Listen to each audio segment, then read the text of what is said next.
Hey, my friend, I'm glad you're listening in to the story that I want to tell today. Ultimately, from this story, I want to talk about how to overcome major trauma in your life. So, right here in this home office of mine last week, I got to hang out with one of my favorite people. His name is Leland. He's been out of prison for about 5 months. I first met him about 2 years ago when I was visiting that prison and doing some presentations. And one day in that group, I needed someone to volunteer to play the role of my wife. And so Leland stepped up, and at least for a few moments, he was what I call my prison wife. Leland had and I had a lot of fun doing that together, and now he's out of prison and he's learning to live life boldly. He's living life so free. Frankly, he was living life free even while he was in prison, but that's a whole separate video. So he sat in my office and we're recording a podcast with some of his story, and he's helping to write a book that some of us men are writing together. And afterward, I said, "Hey, let's go to lunch." And so we decided to go to Sam's Club for lunch. Sam's Club, they have all the fancy buffet areas with the samples, and they have the cafe area where there's cheap junk food. And we decided it sounded like fun. And so it turned into a great experience of meeting people and having great interactions. As we stood in line to get the food at the cafe, there was a lady that was right next to us, and it became a conversation. And then after she got her food, she ended up sitting near us, and we just invited her to join our conversation, and she did. And at one point, she opened up and she talked about how she's stuck in life. And she talked about something traumatic that happened in her life about a year and a half ago. And she opened up, and it was a very heartfelt conversation between the three of us. And then Leland opened up about his story and how something very similar had happened in his life years and years ago. And he talked about how it caused him to lose 17 years of his life because of how he responded to that traumatic situation. Right there in that Sam's Club, this stranger hugged Leland.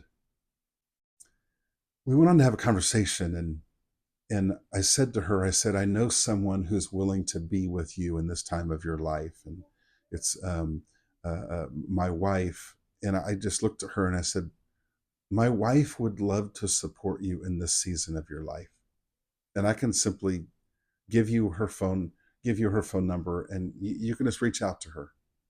And there's no strings attached. This is not a business transaction. It's just humans caring about humans, and my wife will care about you. And she immediately just looked at me and said, I'm not ready. She said, I don't have any purpose, and I don't think I want any purpose. I had so much compassion for her in that moment. And I said, I can't possibly relate to you because I've never experienced the kind of scenario that you experienced a year and a half ago. Truly traumatic. I do know what it feels like when you feel like you're trapped outside of a life of purpose, and that is very difficult.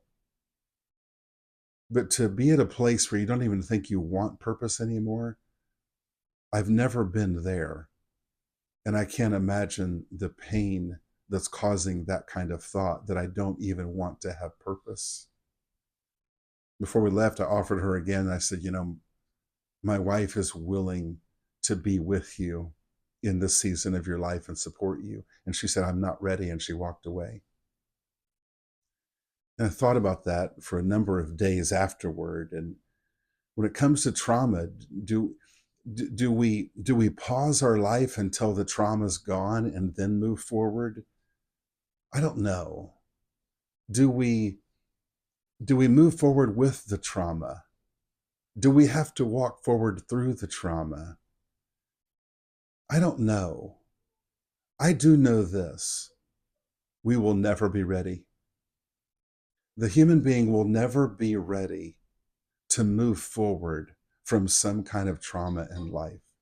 I just don't think it works that way. I think it's almost like entering a cold lake in the summertime where you there's something out there. Your life is out there in the lake. You don't want to just sit and watch the lake. You belong in the lake, but it's so hard to get ready to go in. you don't get ready. You just go in. And you take one step at a time, and your body adjusts and you get used to it. And then you experience the joy of the lake. But you didn't get ready and then go in. You go in and then you get ready.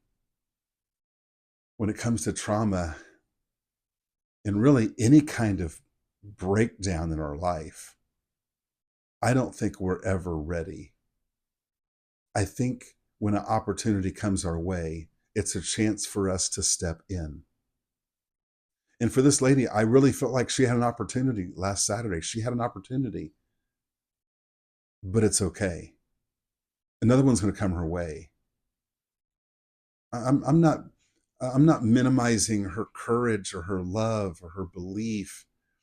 I'm not putting her down at all for saying I'm not ready. The next opportunity is coming her way.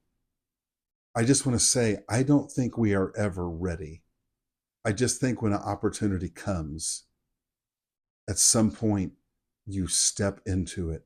You make the phone call. You reach out to that person. You take that job. You take that step, whatever it is.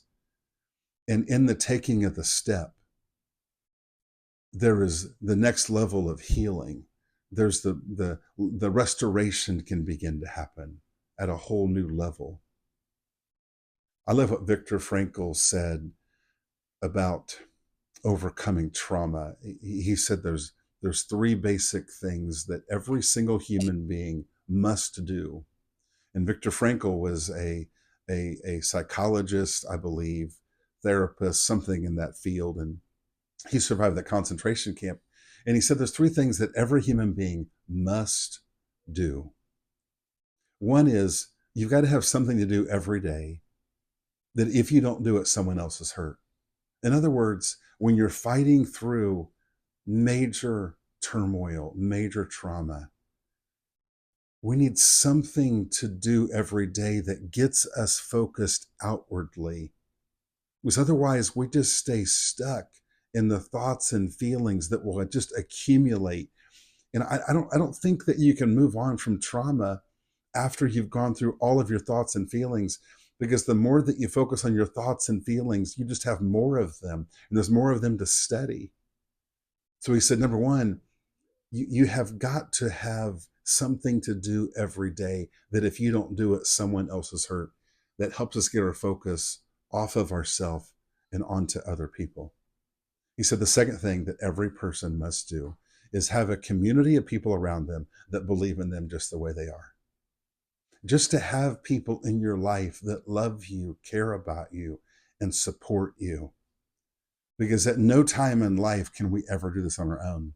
And the third thing he said about fighting through trauma and trouble in your life, he said every single person has to learn how to look at their life redemptively, which means the ability to look at any negative circumstance or something that went wrong and be able to say, you know what, somehow, in some way, this situation can be turned for good.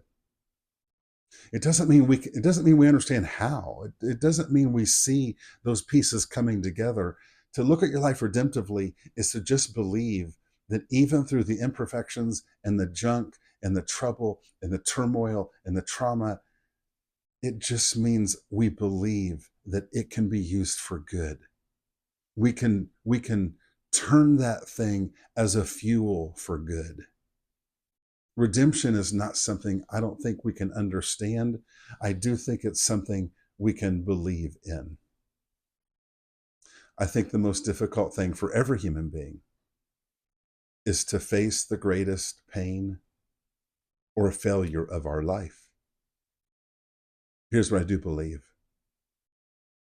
If we'll face it, it will uncover the greatest gift and opportunity of our life. I know it's hard. It feels preposterous.